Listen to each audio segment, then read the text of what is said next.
হরে কৃষ্ণ। আপনার সমস্ত পাপ হরণ হবে এবং মুক্তি লাভ হবে এবং মহাপুণ্য প্রাপ্ত হবেন আপনি এই একাদশী ব্রত করলে। এবং বৈদিক যজ্ঞের মধ্যে অন্যতম একটি যজ্ঞ বাজপেয় যজ্ঞ, এই যজ্ঞের ফল লাভ হবে এই একাদশী ব্রত পালন করলে। তো শ্রুতি ভক্ত সজ্জন, বলছিলাম পার্শ্ব একাদশী ব্রতের কথা।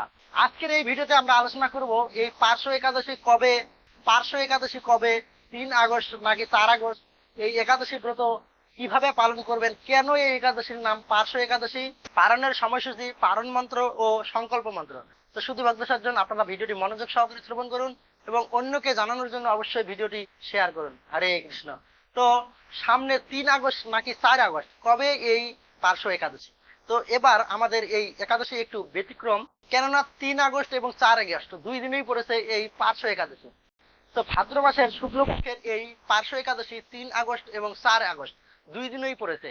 তো কারা 3 আগস্ট পালন করবেন এবং কারা 4 আগস্ট পালন? তো যারা বাংলাদেশে অবস্থান করছেন, বাংলাদেশ সহ ভারতের বেশ কিছু অঞ্চল, পূর্ব ভারত এবং পশ্চিম ভারত, ভারতের যে পূর্ব পাশের যে অঞ্চলগুলো রয়েছে, আসাম, সিকিম, এই পূর্ব অঞ্চলগুলা, পূর্ব রাজ্যগুলা, পশ্চিম ভারত, কলকাতা সহ এইসব অঞ্চলে এই একাদশী ব্রত পালন হবে 4 আগস্ট, অর্থাৎ 4 আগস্ট বৃহস্পতিবার। এবং বাংলাদেশেও এই একাদশী ব্রত পালন হবে 4 আগস্ট বৃহস্পতিবার। পূর্ব এশিয়ার সমস্ত দেশগুলোতে পালন করতে হবে এই একাদশী ব্রত 4 সেপ্টেম্বর রোজ বৃহস্পতিবার। তো পার্শ্ব একাদশী, এই একাদশীর নাম কেন পার্শ্ব একাদশী? তো ভগবান আষাঢ় মাসের শুক্লপক্ষের যে একাদশী রয়েছে, সেই একাদশীতে ভগবান কি হন? শয়ন যান। এবং এই 2 মাস পর ভাদ্র মাসের শুক্লপক্ষের এই একাদশী তিথিতে পার্শ্ব পরিবর্তন করেন। এই জন্য এই একাদশীর নাম হচ্ছে পার্শ্ব একাদশী, অর্থাৎ পরিবর্তনী একাদশী। তো শুধু ভক্তি সজ্জন, অন্যান্য একাদশীর মতো এই একাদশী আপনারা, যদি আপনাদের সম্ভব হয় নির্জলা, এবং তাও সম্ভব না হলে জল খেয়ে অথবা ফল খেয়ে, এবং তার পক্ষেও সম্ভব না হলে আপনারা সাবু, সেমাদানা এবং আলু বাদাম এবং আলু বাদাম ঘুনা, আলু পেঁপে মিষ্টি কুমড়ার সবজি, সাবুর পায়েস, আলুর পায়েস, এসব রান্না করে আপনারা কি ভগবানের ভোগ নিবেদন করে সুন্দরভাবে প্রসাদ পেয়ে এই একাদশী ব্রত পালন করতে পারেন। তো যাদের পক্ষে সম্ভব হবে, যারা পারবেন, অবশ্যই নির্জলা করার চেষ্টা করবেন। এবং নির্জলা না করলেও ফলমূল জল খেয়েও করতে পারেন। এবং বিভিন্ন প্রকার সবজি, একাদশীর সেই সবজি রান্না করে আপনারা প্রসাদ পেতে পারেন। তো এরপর একাদশীর দিনে আপনারা কি করবেন? এই একাদশীর দিনে অবশ্যই আপনারা খুব প্রাতকালে ঘুম থেকে উঠবেন এবং তুলসীতে জল দান, তুলসী আরতি, তুলসী পরিক্রমা, ভগবানের চরণে ফুল নিবেদন, ভগবানের আরতি, কীর্তন আদি করবেন এবং হরিনাম জপ বেশি বেশি করে, এবং বিভিন্ন রকম শাস্ত্র গ্রন্থ অধ্যয়ন, গীতা, ভাগবত পাঠ অথবা শ্রবণ করতে পারেন।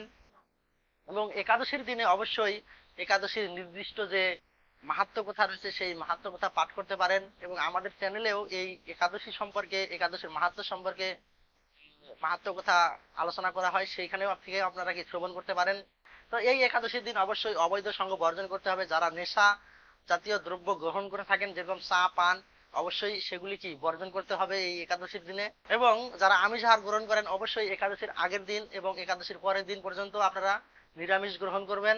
তো একাদশীর আগের দিন অবশ্যই আপনারা রাত 12টার আগেই খাওয়া দাওয়া সেরে সুন্দরভাবে দাঁত ব্রাশ করে নেবেন। তো শুধু ভক্ত সজ্জন, ভিডিওর শেষে থাকছে আপনাদের জন্য একাদশীর পারণ মন্ত্র এবং সংকল্প মন্ত্র এবং পারণের সময়সূচি। তো শুধু ভক্ত সজ্জন, আপনারা সেই পারণের মন্ত্র এবং সময়সূচি দেখে নেবেন। সকলকে এই একাদশী ব্রত পালনের আহ্বান জানিয়ে আজকে ভিডিও এখানে শেষ করছি। হরে কৃষ্ণ। হরে কৃষ্ণ। একাদশীর সংকল্প মন্ত্র এবং পারণ মন্ত্র। তো একাদশী আমরা কিভাবে শুরু করব, কোন মন্ত্র বলে? তো সেই মন্ত্র, এই মন্ত্রটা আপনারা ভগবানের চরণে পুষ্প দিয়ে এই মন্ত্রটা উচ্চারণপূর্বক একাদশী ব্রত শুরু করবে একাদশীর দিন সকালবেলা। তো এই মন্ত্রটা হচ্ছে: একাদশং নিরাহার স্থিতা অহম অপরেয় হনি ভোক্সামি পুণ্ডরীকাক্ষ শরণম মে ভবাচ্যুত। এরপর একাদশীর পারণ মন্ত্র। তো এই মন্ত্রটা বলে আপনারা ভগবানের নিবেদিত প্রসাদ গ্রহণপূর্বক পালন করবেন। তো এই পারণ মন্ত্র হচ্ছে: একাদশাং নিরাহার ব্রত নানেন কেশব প্রসিদ সুমুখ নাথ জ্ঞান দৃষ্টি প্রদ ভব।